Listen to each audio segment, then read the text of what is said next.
ta Bible.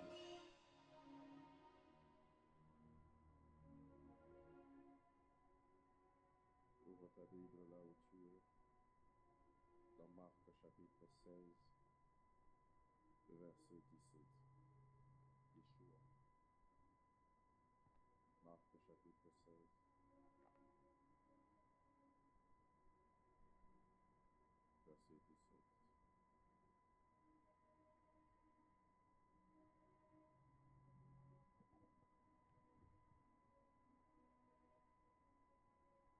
Si tu as trouvé, tu dis Amen. On va les lire ensemble. Une, deux, trois. Voici les miracles qui accompagneront. Vous savez, il y a la vie dans la parole et j'aimerais que tu la prononces. On reprend une, deux, trois. Voici les miracles qui accompagneront ceux qui auront cru en mon nom. Ils chasseront les démons. Ils parleront de nouvelles langues. Ils saisiront des serpents. S'ils boivent quelque breuvage mortel, il ne leur fera point de mal. Ils imposeront les mains aux malades et les malades seront guéris. On peut se rasseoir.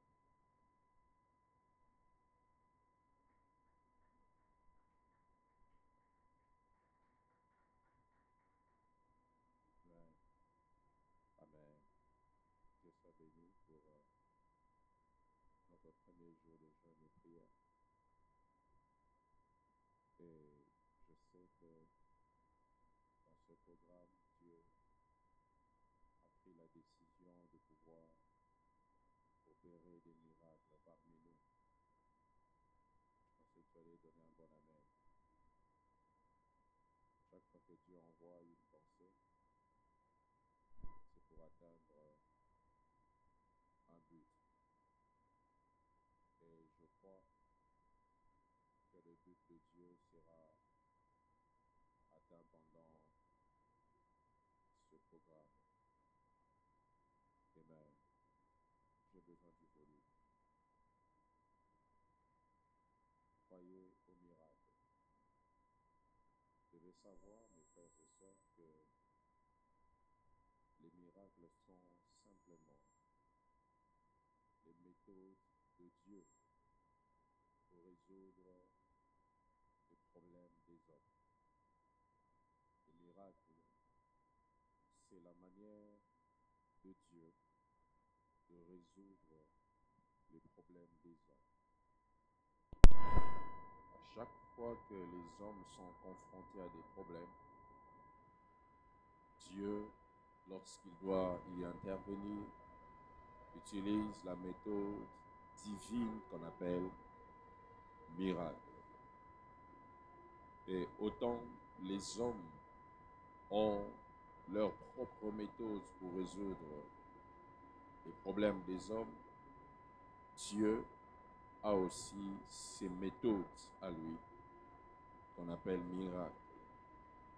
Ainsi, c'est important de savoir que quand vous êtes dans une situation et que Dieu veut intervenir pour la résoudre, Dieu ne la résolvera pas de la même manière que les hommes peuvent le faire.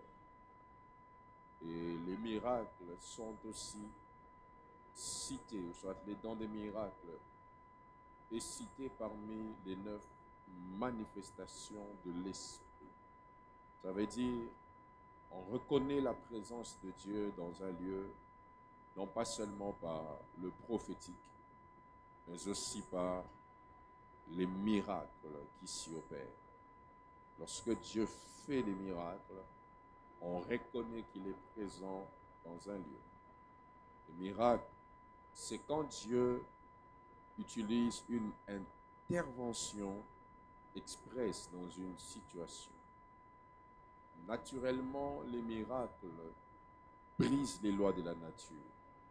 Lorsque Dieu veut faire des miracles, il défie les lois naturelles.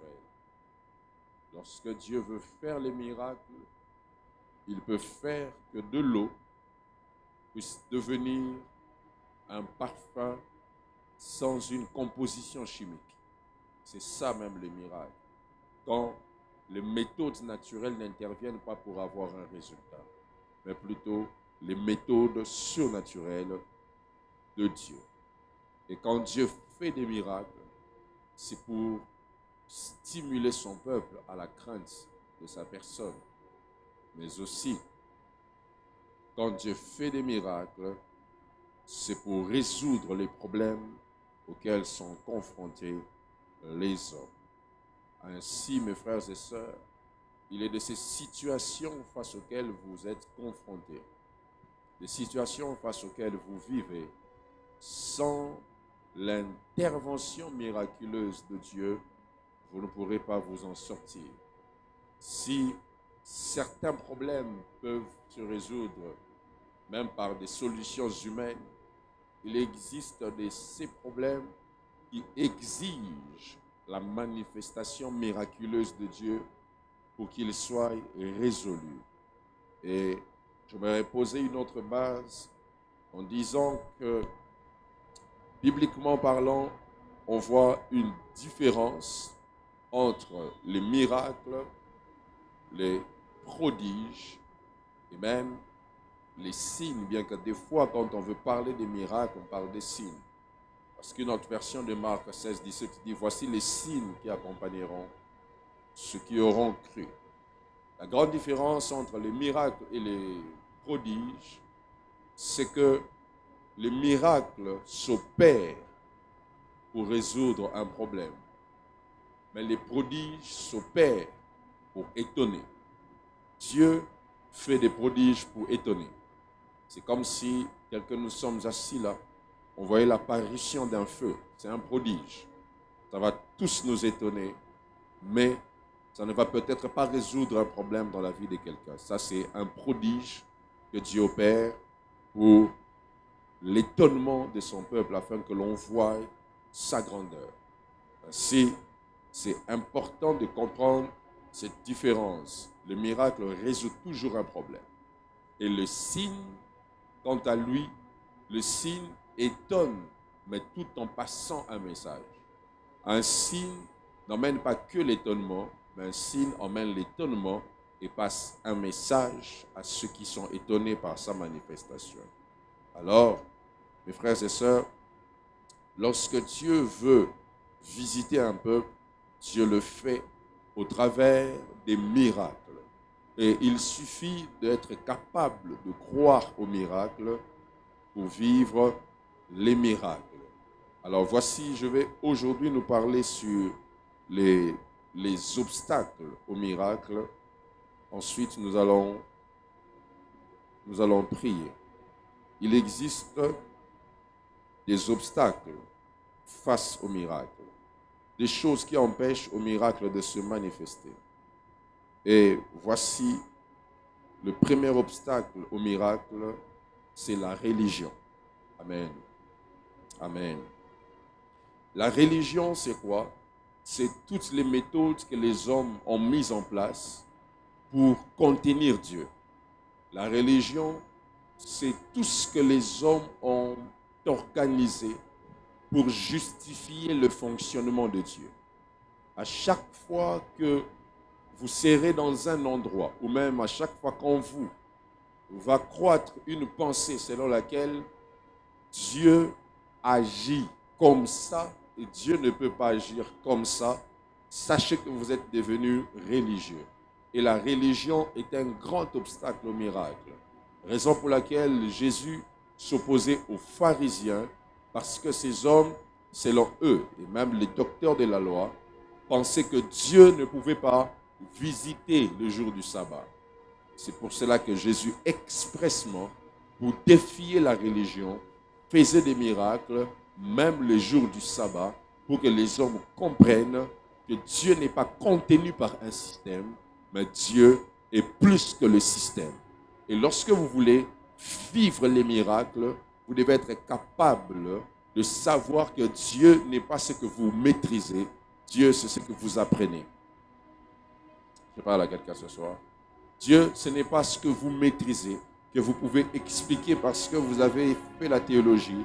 parce que vous avez lu la Bible de Genèse à Apocalypse. Mais Dieu, c'est celui que vous apprenez tous les jours. Avec Dieu, lorsque vous voulez vivre les miracles, vous devez bannir la religion.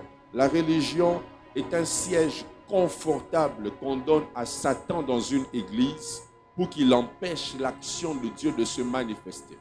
La religion est un siège bien organisé qu'on donne à Satan. Je ne suis jamais contre la liturgie, mais très souvent la liturgie conduit à la religion. Où les gens disent que le dimanche, par exemple, c'est un jour où on vient adorer. Donc les dimanches, Dieu ne peut pas toucher les gens. Les dimanches, les gens ne peuvent pas tomber. Les dimanches, les gens ne peuvent pas être guéris. Quand les gens viennent mercredi, ils disent, mercredi, c'est l'enseignement. Donc Dieu ne peut pas délivrer mercredi.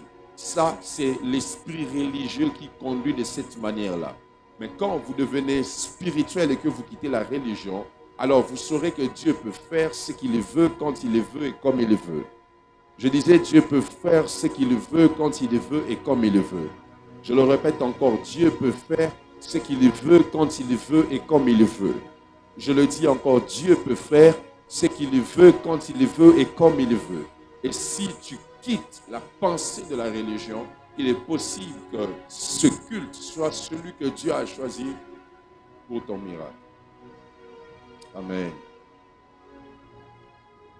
La religion est un obstacle à la manifestation des miracles. Le deuxième obstacle au miracle, c'est la foi de projection. À chaque fois qu'on s'est dit que Dieu fera, mais il ne fera pas. Dieu fera, mais il ne fait pas maintenant. On est en train de mettre un obstacle au miracle. C'est comme Jésus qui veut ressusciter Lazare, mais Marthe a la foi, mais sa foi est une foi de projection. Elle dit, je sais que mon frère ressuscitera. Pas dans le présent, il ressuscitera dans les derniers jours, mais pas maintenant. Ça ne peut pas se faire maintenant. Et il y a des gens qui viennent souvent à l'église comme ça, qui prient même, mais qui disent, je sais que Dieu agira. Dieu n'est pas que le Dieu de l'avenir, Dieu est aussi le Dieu du présent. D'ailleurs, l'avenir ne t'appartient pas. Ainsi, l'instant présent, c'est le meilleur instant où tu peux soupirer, voir un miracle ou soit aspirer à un miracle. Et quand tu bâtis en toi la foi de projection, tu seras en train de repousser à plus tard ce que Dieu peut faire maintenant. Je parle à quelqu'un. Et le troisième obstacle au miracle, c'est le manque de soif. Là où il n'y a pas soif des miracles, les miracles ne se font pas. Là où les gens n'ont pas la soif de voir Dieu faire des miracles, les miracles ne peuvent pas arriver. Ainsi, j'aimerais vous dire ce soir, mes frères et sœurs, ne venez jamais à la prière sans avoir la soif de voir Dieu opérer des miracles dans vos vies. Ne venez jamais dans un culte sans la soif, parce que la soif est la chose qui crée un mouvement en esprit pour que quelque chose puisse se faire. Un jour, une femme est morte dans la Bible. Elle s'appelait Tabitha. Et les personnes assoiffées sont venues vers Pierre.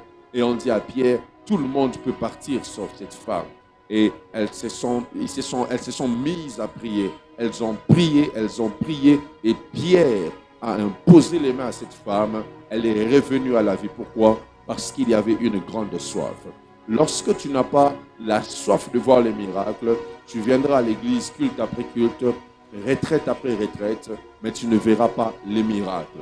Et aujourd'hui, des fois, quand on parle des miracles, les gens pensent que ce sont des choses dépassées. Dieu n'a pas fait des miracles dans le passé pour rien, mais il a fait les miracles dans le passé pour qu'on ait des références dans le présent, qu'il peut encore faire ce qu'il a fait et même qu'il peut faire plus que ce qu'il a fait. Et je prie pendant ces 3 jours que Dieu fasse au-delà de tout ce que tu as déjà entendu qu'il a fait et au-delà de tout ce que tu as déjà vu dans ta propre vie qu'il a accompli. Tu ne m'as pas donné un amen de soif. Que Dieu fasse avec toi ou pour toi plus que ce que tu ne peux imaginer. Mes frères et sœurs, Jésus peut se mettre à passer, mais seuls ceux qui ont soif peuvent activer le mouvement du miracle sur le Jésus qui est en train de passer. La soif est l'une des choses qui ouvre les portes spirituelles. La soif est l'une des choses qui active le mouvement de l'esprit. La soif est l'une des choses qui montre à Dieu qu'il y a des hommes sur terre qui désirent voir sa manifestation. La soif est l'une des choses qui fait que Dieu sur son trône, quand il regarde des hommes qui prient sur terre, qui se disent, tel est en train de prier, mais il le fait de manière particulière. Posez-vous la question, Jésus passait, il y avait une grande foule. Pourquoi, malgré toute la puissance qui est en Jésus, une seule femme avait été guérie? Parce que cette femme avait soif. Elle s'est dit en elle-même, si seulement je puis toucher le pan de sa robe, je serai guéri. Ça veut dire, le problème n'est pas le nombre des gens qui viennent au culte, mais le problème, c'est le type des assoiffés qui sont présents dans le culte. Voilà pourquoi une si grande foule était là. Je suis sûr que ces personnes avaient des problèmes, mais Dieu, Jésus, n'a guéri que la femme qui perdait le sang, parce que cette femme, la soif te poussera à te dire ce que Dieu doit faire pour toi. Je dis, la soif te poussera à te dire en toi, tel que je vais dans ce culte, telle chose va m'arriver, tel que je vais prier, Dieu va faire telle chose, tel que je vais à la prière, la masse qu'il y a sur mon corps va disparaître, tel que je vais à la prière, la chose qui était apparue sur mon corps va partir. Mes frères et sœurs, quand on grandit dans la soif, tous les cultes deviennent extraordinaires. Quand on grandit dans la soif, chaque culte devient un rendez-vous où Dieu peut se manifester. Quand on grandit dans la soif, on devient des candidats à la visitation de Dieu. Et il y a de ces choses que Dieu ne fait pas à cause du prédicateur, mais à cause de la soif du peuple qui désire tellement recevoir quelque chose venant de Dieu. Et ce soir, je suis venu dire à quelqu'un en ce premier jour, fais grandir ta soif et tu verras la main de Dieu se manifester pendant ces 3 jours de jeûne et prière.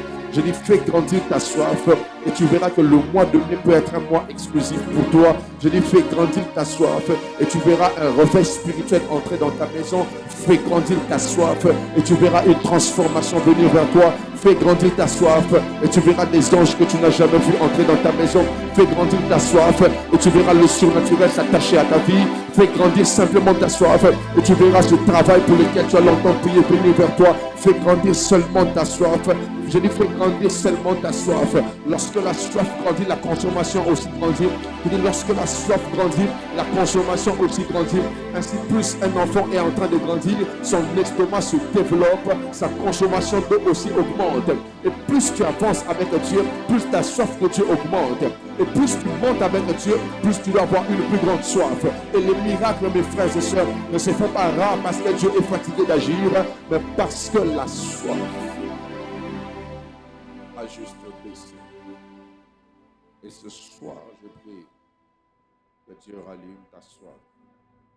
Et voici, je vais finir en vous donnant quelques principes de base pour opérer ou vivre des miracles. Le premier principe pour opérer les miracles s'appelle la foi. Amen. Amen. On un amen de foi. Amen. Les miracles, mes frères et sœurs, ne s'opèrent pas là où il n'y a pas la foi. La foi attire l'onction des miracles. La foi active les miracles. C'est quoi la foi? La foi, c'est croire en l'instant présent. L'évangile de Marc est défini comme l'évangile du tout à coup. Il y a plusieurs séquences où l'on parle du tout à coup. D'ailleurs, c'est l'évangile le plus court, mais qui parle plus des miracles que les autres. Et vous verrez dans Marc, aussitôt se répéter des expressions comme tout à coup, un miracle se fit. Tout à coup, il le guérit. Aussitôt, il se leva. Pourquoi? Parce que la foi, c'est l'instant présent. La foi n'est pas l'espérance. C'est l'espérance qui croit au futur. La foi croit à l'instant présent, au moment présent.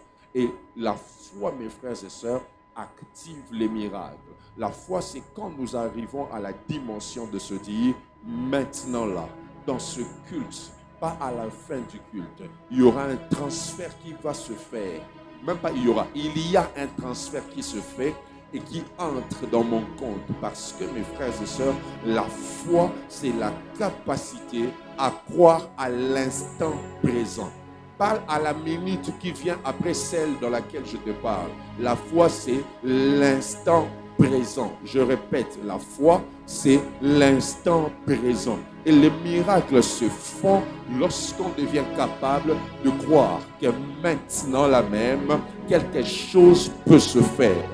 Les miracles grandissent lorsqu'on devient capable de se dire que maintenant là même, cet aveugle va voir, parce que le Dieu de la Bible n'est pas un Dieu de demain, c'est un Dieu d'aujourd'hui d'abord. Le Dieu de la Bible présente la foi comme ce qui se présente au présent. Voilà pourquoi la Bible déclare: voici les miracles qui accompagneront ceux qui auront cru. Les miracles n'accompagnent pas ceux qui prient. Les miracles accompagnent ceux qui ont cru. Ça veut dire, la force des miracles ne se cache pas dans la longueur de la prière. La force des miracles se cache dans la dimension de foi de celui qui prie. Et quand vous lisez ce texte, souvent on fait une erreur. On pense que Jésus est en train de dire aux disciples qu'ils feront des miracles lorsqu'ils croiront. Non, il dit: voici les miracles qui accompagneront ceux qui auront cru. Il parle déjà à ceux qui avaient cru et qui voyaient les miracles. Et il leur dit: ceux qui croiront après que vous ayez cru, voici les signes qui les accompagneront. Cela veut dire, tel que tu es là, parce que tu crois déjà, les miracles doivent te tenir compagnie. Et il faut simplement que tu atteignes la dimension de foi pour que tu voies les miracles s'opérer. La foi, mes frères et sœurs, c'est la main invisible qui prend des choses pour l'emmener dans le domaine du visible. La foi est comme une monnaie qui opère des transactions entre le ciel et la terre. Voilà pourquoi Ésaïe dit: vous tous qui avez faim et soif, venez acheter sans argent. Il ne dit pas venez prendre, il dit venez acheter, mais sans argent. Ça veut dire, on achète, mais on ne paye pas de l'argent, mais on paye quand même quelque chose. Et qu'est-ce qu'on paye pour acheter sans argent? Ça s'appelle la foi. La foi, c'est cette monnaie qu'on met à la place de l'argent pour obtenir des choses venant du ciel. Et je prie ce soir que Dieu optimise la foi de quelqu'un pendant ces 3 jours, pour que tu ne sois pas en train de perdre ton temps dans le jeûne, mais que tu sois en train de jeûner avec un dépôt de foi, avec un dépôt de foi, avec un dépôt de foi. Je dis avec un dépôt de foi. Je dis avec un dépôt de foi. Mes frères et sœurs, je crois aux miracles de tout genre. Je crois aux miracles de toute nature, parce que Dieu n'est pas contenu par l'intelligence des hommes, mais Dieu est celui qui opère là où la foi est manifestée. Et il suffit ce soir que la foi s'optimise et vous verrez des miracles qui vont se faire pleuvoir en ce lieu, parce que Dieu est celui qui honore à la loi de la foi. Et je prie ce soir au nom de Jésus que Dieu optimise le degré de ta foi, parce qu'il y a des miracles que tu dois expérimenter. Je bénis Dieu parce que sans qu'on te touche, ta foi fera que cette masse sur ton corps puisse disparaître. Je bénis Dieu parce que sans qu'on te touche, ta foi fera que cette infirmité sur ton corps puisse disparaître. Je bénis Dieu parce que sans qu'on t'impose les mains, un jour, je me rappelle, mes frères et sœurs, j'étais allé prêcher quelque part et il y avait une fille qui avait une malformation. Elle avait une jambe qui était plus grande que l'autre. Et on a fait une démonstration de foi. On a diminué sa jambe et elle a repris la taille de l'autre. Pour tester vraiment que Dieu était présent, on a encore réaugmenté le volume de ses pieds et on l'a rediminué. Oui, ces choses, Dieu le fait là où les hommes ont foi. Toi, quand tu entends ça, tu te dis que c'est de la magie. Tout ce que tu appelles magie enlève l'action de la chose dans ta vie. Mais tout ce que tu appelles action de Dieu te donne la foi de croire que Dieu peut le faire. Voilà pourquoi l'une des choses qui rend les miracles rares dans la francophonie, c'est que tout ce qui est grand, on dit que c'est Satan qui le fait. Les francophones disent que tout ce qui est grand, c'est les fétiches. Cela veut dire que Satan fait des choses plus grandes que Dieu. Lorsque vous attribuez au diable tout ce qui est grand, ça veut dire que Dieu ne peut pas faire de grandes choses. Crois-tu tel que tu es là? Que si un paralytique se relevait, tu vas dire que c'est toujours Dieu. Crois-tu tel que tu es là? Que si un aveugle connu reprenait la vue, tu diras que c'est toujours Dieu. Crois-tu tel que tu es là? Que Dieu peut réveiller un mort en plein culte? Un mort. Dieu peut réveiller un mort. Oui, mes frères et sœurs, un jour en plein culte ici, pendant un moment, Dieu m'a dit, de demander à l'église de faire une prière à l'instant pour voir le miracle. Il y a une sœur qui priait pour sa sœur qui venait de faire un accident au même moment, alors qu'on l'avait déclarée pratiquement morte, elle s'est réveillée au même instant. Crois-tu au miracle, au grand miracle que Dieu peut faire? Crois-tu que Dieu... Vous savez, des fois quand vous lisez la Bible avec l'idée de lire un roman, vous croirez que ce sont des fables. Vous imaginez un homme qui a fait 4 jours dans le tombeau. Un homme décomposé. Il entend une seule phrase, Lazare sort. Et la Bible dit, le mort sorti. Donc Lazare n'est pas sorti vivant, il est sorti mort. Par une phrase. Quelle puissance! Donc votre raisonnement n'est pas bouleversé. Pour croire aux grandes choses, vous n'avez pas encore la foi. N'est-ce pas que l'homme est fait à l'image et à la ressemblance de Dieu, n'est-ce pas? Mais sachez ceci. Dieu est à l'image de l'homme dans chaque homme. Ça veut dire, Dieu fait pour toi ce que tu as comme image de lui en toi. Donc, si ton Dieu n'a l'image que de celui qui guérit la malaria, ok. En toi, Dieu a l'image d'un guérisseur de malaria. Mais si en toi, Dieu a l'image de celui qui agit infiniment au-delà de ce que je peux penser et demander, alors là, tu verras les grandes choses. Que Dieu fasse des grandes choses dans ta vie. Je disais que Dieu fasse des grandes choses dans ta vie. Le deuxième principe de base pour opérer dans les miracles, pour vivre les miracles, c'est la puissance. Les miracles révèlent l'omnipotence de Dieu. Et mes frères et sœurs, si vous ne croyez pas au miracle, vous ne pouvez pas expérimenter la puissance de Dieu. Ou même, si vous ne croyez pas à la puissance, vous ne pouvez pas vivre les miracles. La puissance de Dieu manifeste les miracles de Dieu sur terre. Lorsque Dieu se présente pour la première fois comme le Tout-Puissant dans la Bible, c'est dans Genèse 17, où il est devant un homme vieux et une femme vieille, mais Dieu dit, je suis le Dieu Tout-Puissant. Et après cette scène, Dieu a donné à une femme doublement ménopausée la capacité d'enfanter, parce que la toute-puissance de Dieu est capable de résoudre de grands problèmes que les hommes rencontrent. Et j'aimerais te dire ce soir que si tu veux vivre les miracles, tu dois croire que Dieu est tout-puissant. Parce que l'action d'un homme est limitée par sa puissance. Si tu as une puissance financière de $1000, tu ne peux pas acheter ce qui coûte $2000. Donc, celui qui a la puissance financière de $2000 peut résoudre un problème de $2000 là où toi tu ne peux pas le résoudre.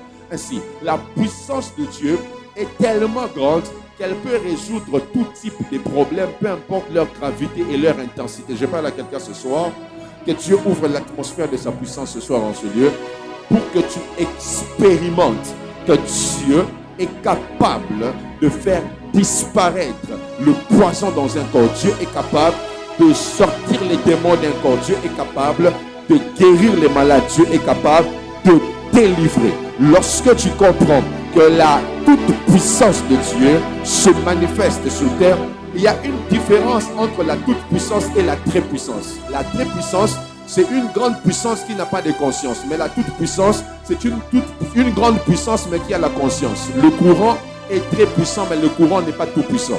Ça veut dire, le courant a une grande puissance sans la conscience. Donc, la puissance du courant peut tuer. Mais la toute-puissance est une grande puissance qui a la conscience. Donc, Dieu, malgré qu'il est tout puissant, il n'a pas sa toute puissance pour faire du mal, mais pour faire du bien. Donc, La toute-puissance de Dieu a la conscience que même si tu touches à sa toute-puissance, tu ne seras pas électrocuté, mais tu seras transformé. Et lorsque tu comprends le mystère de la toute-puissance de Dieu, tu peux comprendre que Dieu peut réajuster les organes dans ton corps pour te redonner la capacité d'enfanter, même si on t'a enlevé des trompes. Tu n'as pas compris ce que je suis en train de dire. La toute-puissance de Dieu a la capacité de pénétrer les organes et de changer ta capacité qui était devenue une faiblesse, afin de te donner la capacité d'avoir ce que tu ne peux pas avoir. La toute-puissance de Dieu, mes frères et sœurs, c'est cette capacité de Dieu de faire des choses qui vont au-delà de l'imagination des hommes. Mes frères et sœurs, lorsque vous comprenez que Dieu est tout puissant, alors vous vivrez des miracles que vous n'avez jamais vécu. Et je prie que Dieu relâche en vous la capacité de marcher dans la puissance. Ce n'est pas pour les pasteurs ou pour les prédicateurs. Tout enfant de Dieu a un mandat surnaturel de marcher dans la puissance. Je dis, tout enfant de Dieu a un mandat surnaturel de marcher dans la puissance. Tel que tu es là, tes mains doivent être des mains puissantes. Tel que tu es là, tu dois marcher avec la charge de la puissance de Dieu. Tel que tu es là, oui, des fois c'est naturel que tu salues quelqu'un et que la personne tombe. Pourquoi? Parce que tu ne peux pas être en contact avec la puissance et rester intact. La puissance, mes frères et sœurs, c'est cette capacité divine qui vient pour se manifester afin d'arrêter toutes les puissances de la terre qui s'opposent, mes frères et sœurs, à ton progrès et à ton ascension. Et je prie qu'il plaise à Dieu pendant ces 3 jours de relâcher une autre dimension de sa puissance. Je parle à quelqu'un ce soir, qu'il plaise à Dieu de relâcher une autre dimension de sa puissance. Et il y a une grande puissance derrière le nom de Jésus. Bien qu'invisible, elle opère des effets visibles. Et le dernier principe sur les miracles, c'est le nom de Jésus. La Bible déclare, voici les miracles qui accompagneront ceux qui auront cru en mon nom. Mes frères et sœurs, les miracles ne se font pas à cause de toi, mais les miracles se font à cause de celui en qui tu crois. Give me amen, hein? Les miracles ne se font pas à cause de toi, mais les miracles se font à cause de celui en qui tu crois. Et le nom de Jésus est la clé que le monde spirituel aime entendre pour qu'un miracle puisse se faire. Voilà pourquoi il dit, les signes qui accompagneront ceux qui auront cru en mon nom. En mon nom. Et j'aimerais vous dire ceci. En mon nom ne veut pas dire que vous citez le nom de Jésus quand vous voulez faire les miracles. En mon nom veut dire que vous manifestez le caractère du nom de Jésus quand vous voulez faire les miracles. Parce que en vrai, Jésus ne veut pas dire citer mon nom quand vous priez, mais Jésus voulait dire porter le caractère de mon nom quand vous priez pour manifester les effets de mon nom. Ainsi, quand tu développes en toi la nature du nom de Jésus, il est possible que tu arrives en un lieu sans faire de prière d'autorité. Mais tes mots commencent à partir. Pourquoi? Parce que tu es porteur du nom de Jésus. Et ce que vous devez retenir sur le nom de Jésus, c'est que Jésus-Christ est le même hier, aujourd'hui et demain. Je dis Jésus est le même hier, aujourd'hui et demain. Je le dis encore, Jésus est le même hier, aujourd'hui et demain. Je le dis encore, Jésus-Christ est le même hier, aujourd'hui et demain. Il est hier pour ce qu'il a fait avec les autres. Il est le même aujourd'hui pour ce qu'il fera avec toi. Il est le même pour ce qu'il fera demain avec tes enfants. Et si tu crois, tu auras des traces du passage de Jésus et tu diras, j'ai marché avec Jésus parce que je porte sur moi les marques, les traces de la puissance du nom de Jésus. Mes frères et sœurs, il n'y a pas plus puissant que le nom de Jésus. Mes frères et sœurs, il n'y a pas plus puissant que le nom de Jésus. Quand tu pries à cause de ton nom, tu ne feras pas des exaucements, mais quand tu pries à cause du nom de Jésus, tu feras des miracles arriver. Oui, là où les hommes t'ont dit que tu vas échouer, le nom de Jésus te permettra de réussir. Voilà pourquoi il dit à l'église dans l'Apocalypse, je suis celui qui a les clés de David. Lorsque j'ouvre, personne ne ferme, et lorsque je ferme, personne n'ouvre. Ça veut dire si les hommes puissants pensent qu'ils ont les clés, lui il a les meilleures des clés. Voilà pourquoi même si le geôlier a toutes les clés des cellules de la prison, lui il a les clés qui ouvrent la fondation. Car la Bible déclare qu'il est la pierre rejetée par les bâtisseurs, mais qui est devenue la principale des langues. Le geôlier pense qu'il a toutes les clés des portes, et il ne sait pas que dans la fondation il y a déjà une pierre qui a été placée, et cette pierre a la capacité d'ouvrir la porte par la fondation pour que Paul et Silas puissent sortir de la prison. Et je prie que le nom de Jésus opère des miracles pendant ces 3 jours. Tu ne m'as pas donné les meilleurs des amens, Que le nom de Jésus se manifeste. Que le nom de Jésus soit glorifié dans cette église. Que le nom de Jésus soit célébré dans cette église. Que le nom de Jésus soit acclamé pour ce qu'il va faire. Que le nom de Jésus, je dis le nom de Jésus, je dis le nom de Jésus, je parle du nom de Jésus. Il y a une puissance dans le nom de Jésus. Il y a une force dans le nom de Jésus. Lorsque ce nom est cité, l'enfer tremble. La Bible déclare. C'est pourquoi aussi Dieu l'a souverainement élevé. En ne lui donnant pas un building, en ne lui donnant pas des avions, en ne lui donnant pas des immeubles, mais en lui donnant le nom qui est élevé au-dessus de tout le nom, afin qu'au nom de Jésus, que tout genou puisse fléchir et que toute langue confesse que Jésus-Christ est Seigneur. Je dis que Jésus-Christ est Seigneur. Je dis que Jésus-Christ est Seigneur. Je dis Jésus-Christ est Seigneur. Devant ta maladie, Jésus est Seigneur. Devant ton infirmité, Jésus est Seigneur. Devant tes insuffisances, Jésus est Seigneur. Devant ton chômage, Jésus est Seigneur. Devant la sorcellerie de ta famille, Jésus-Christ est Seigneur. Et ce soir, je prie que tout genou qui était encore debout puisse fléchir au devant de la puissance du nom de Jésus, afin que des miracles s'opèrent dans la vie de quelqu'un. Tu mettons le meilleur de tes amens. Que le nom de Jésus ouvre l'atmosphère sur ta vie. Je dis que le nom de Jésus ouvre l'atmosphère sur ta famille. Que le nom de Jésus ouvre l'atmosphère sur tes enfants. Que le nom de Jésus ouvre l'atmosphère sur ton mariage. Je vois la puissance du nom de Jésus emmener les forces des ténèbres à fléchir. Voilà pourquoi mes frères et sœurs, je ne crois pas que la sorcellerie a la capacité d'arrêter ta réussite. Je ne crois pas que les occultistes peuvent t'empêcher de monter. Je ne crois pas que l'envoûtement peut t'empêcher d'avoir de l'ascension. Je ne crois pas que les liens des familles peuvent t'empêcher de prospérer. Parce que tu as un lien avec le nom de Jésus. Je dis, tu as un lien avec le nom de Jésus. Et ce nom est tout puissant. Ce nom a assez de force. Ce nom a assez de force. J'aimerais te dire ce soir, tu n'as pas besoin de dire 20 fois le nom de Jésus pour qu'il y ait des effets. Mais tu as simplement besoin de croire en ce qui sort de ta bouche. Car il y a une force derrière le nom de Jésus qui opère des miracles. Je dis, il y a une puissance dans le nom de Jésus qui opère le surnaturel. Et je vois le nom de Jésus pendant ces 3 jours ouvrir l'atmosphère. Quelqu'un ne m'a pas donné les meilleurs des amens. Que le nom de Jésus ouvre l'atmosphère sur ta famille. Que le nom de Jésus ouvre l'atmosphère sur ta vie. Que le nom de Jésus ouvre l'atmosphère des miracles. Bienvenue dans les 3 jours de jeûne et prière, où nous allons vivre une atmosphère céleste de miracles. Parce que le nom puissant de Jésus, je dis le nom puissant de Jésus. Ah, je parle du nom puissant de Jésus. Je parle du nom puissant de Jésus. La Bible dit qu'il a dépouillé les autorités, les dominations. Il a dépouillé les autorités, les dominations. Il a dépouillé les autorités, les dominations. Mes frères et sœurs, la chose la plus dangereuse dans un serpent, c'est son venin. Mais Christ a dépouillé la force du serpent en prenant tout le venin pour te dire ce soir que rien ne peut empêcher au miracle d'arriver dans ta vie. Car le nom de Jésus, je dis le nom de Jésus est plus fort. Qui est plus fort? Jésus. Plus fort Jésus. Plus fort Jésus. Plus fort Jésus. Plus fort Jésus. Avec puissance Jésus. Plus fort Jésus. Plus fort Jésus. Encore Jésus. Qu'il fasse quelque chose dans ta vie et dans ta famille ce soir. Car le nom de Jésus opère des miracles. Le nom de Jésus opère des miracles. Tu n'as pas besoin que je te donne de l'huile. Le nom de Jésus est plus puissant que l'huile. Tu n'as pas besoin que je te donne une bouteille d'eau. Le nom de Jésus est plus puissant que toutes les méthodes que les hommes peuvent utiliser. La plus grande spiritualité, c'est Jésus. Le plus grand homme spirituel, c'est Jésus. Et seul le nom de Jésus, ce soir, entre dans la vie des assoiffés. Et non,